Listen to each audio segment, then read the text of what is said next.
अगर इस ऑर्डर को वापस नहीं लिया गया, जम्मू कश्मीर अपनी पार्टी के साथ साथ पूरे नौजवान जम्मू कश्मीर के लोग आपको सड़कों पर दिखेंगे, क्योंकि आपने सिर्फ 200 यूनिट बिजली का वादा नहीं किया था, आपने हमारे उन नौजवानों के साथ वादा किया था जो बेरोजगार नौजवान पढ़ लिख कर बेरोजगार है, उनके साथ भी आपने वादा किया था।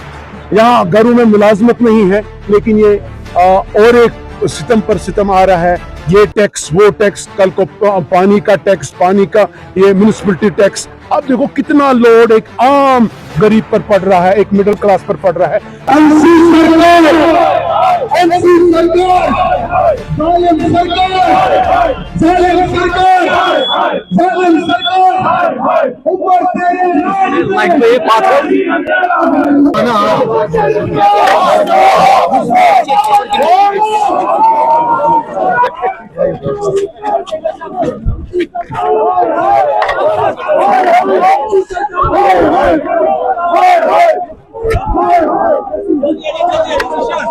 यहाँ से लो, इधर से आ जाओ, इधर से, इधर से।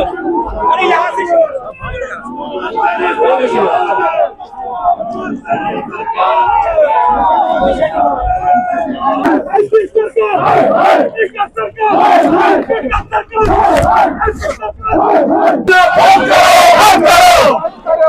यूनिट कहाँ है? 200 यूनिट कहाँ है? 200 यूनिट कहाँ है?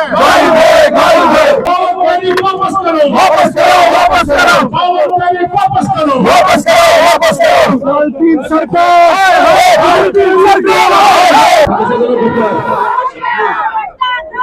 बंद करो।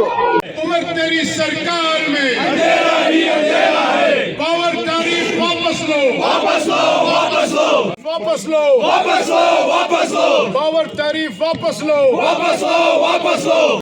ये हमारे कौम की बदकिस्मती है, जिस अमन के ओर हमारा कौम, हमारे जवान, हमारे युवा जा रहे हैं। इलेक्शन में पार्टिसिपेशन आपने देखा, मेजॉरिटी वोट एक पार्टी को आ गई है। और इलेक्शन के दौरान जो उन्होंने वादे किए, पहले ही सबसे पहले था कि हम जो स्मार्ट मीटर यहाँ पर लगाएंगे इसको हटाएंगे, और 200 यूनिट फ्री देने का वादा किया था। बजाय वो इन्होंने अब 6.83% पावर टैरिफ हाइक बढ़ा दी, उसमें टैक्सेस भी आ जाएंगे, उसमें जीएसटी भी आ जाएगा। ऑन एन एवरेज घर वाले को, एक हाउस होल्ड को कम से कम 300-400 रुपए का मुझे लगता है इसमें महंगाई हो जाएगी। हमारे यहाँ इतनी गुर्बत है, गरीबी है, हमारी स्टेट उतनी बड़ी मतलब सरकार स्टेट नहीं है जहां हमारे पास खुद क्या के वसाइल इतने हैं। हमारे लोग इस वक्त सफर कर रहे हैं, बेरोजगारी 10% से ज्यादा बढ़ गई है, लिटरेसी रेट हाई है लेकिन वो बेरोजगार है। जेनजी हमारे युवा छुप करके बैठे हैं, लेकिन ये सदमा बर्दाश्त करते हैं। लेकिन जो सरकार ने वादे किए थे, एक भी वादा पूरा नहीं हुआ है, और उमर साहब अपने वादों से मुकर रहे हैं। मुझे लग रहा है ये आहिस्ता आहिस्ता हमारे कौम को खत्म करने की साजिश हो रही है, जबकि चीफ मिनिस्टर के अपने हाथ में है, वो खुद पावर मिनिस्टर भी है। वहां आप देखेंगे 2-3 स्टेटों में, मरकज में 2-3 स्टेटों में वहां पर बिजली 200 यूनिट तक फ्री है, और उनके पास वो अपोजिशन गवर्नमेंट में, जबकि इनका नेशनल लेवल पर अच्छा खासा रसूख भी है उमर साहब को। मुझे समझ नहीं आ रहा है कि हमारे लोगों को तकलीफ के ऊपर तकलीफ क्यों दिया जा रहा है। हमारे जो ये इनकम पर कैपिटा जो यहाँ पर है बहुत ही कम है। मुल्क के अंदर जिस तरह हाई लेवल पर है, हमारे यहाँ बहुत ही इनकम कम है। यहाँ घरों में मुलाजमत नहीं है, लेकिन ये और एक सितम पर सितम आ रहा है। ये टैक्स वो टैक्स, कल को पानी का टैक्स, पानी का ये म्युनिसिपलिटी टैक्स। अब देखो कितना लोड एक आम गरीब पर पड़ रहा है, एक मिडिल क्लास पर पड़ रहा है। कैसे करेगा अपना गुजारा वो, जबकि नौकरी भी नहीं है, कोई वसाइल नहीं है, बिजनेस अपॉर्चुनिटीज नहीं है, कुछ नहीं है। सरकार टस से मस नहीं हो रही है, लोगों पर बहुत ज्यादा।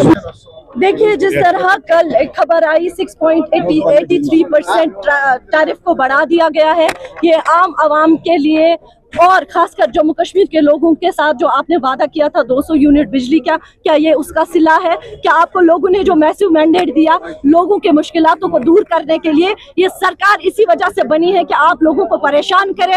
आपने कहा था कि गवर्नर राज में जो मीटर्स लगे हैं उनको आप दरिया में फेंक रहे थे असेंबली में आने के बाद। आपने तो दरिया से कंगाल कर उनको लोगों के घरों में लगा दिया और आम आवाम को जिस तरह आप परेशान कर रहे हैं, ये बर्दाश्त करने वाली बात नहीं है। हम सब जानते हैं और आपको भी आपके माध्यम से उनको बताना चाहते हैं, अगर इस ऑर्डर को वापस नहीं लिया गया, जम्मू कश्मीर अपनी पार्टी के साथ साथ पूरे नौजवान जम्मू कश्मीर के लोग आपको सड़कों पर दिखेंगे, क्योंकि आपने सिर्फ 200 यूनिट बिजली का वादा नहीं किया था, आपने हमारे उन नौजवानों के साथ वादा किया था जो बेरोजगार नौजवान पढ़ लिख कर बेरोजगार है, उनके साथ भी आपने वादा किया था। तो इन सब वादों का जवाब फिर सड़कों पर होगा अगर इस ऑर्डर को आपने वापस नहीं लिया।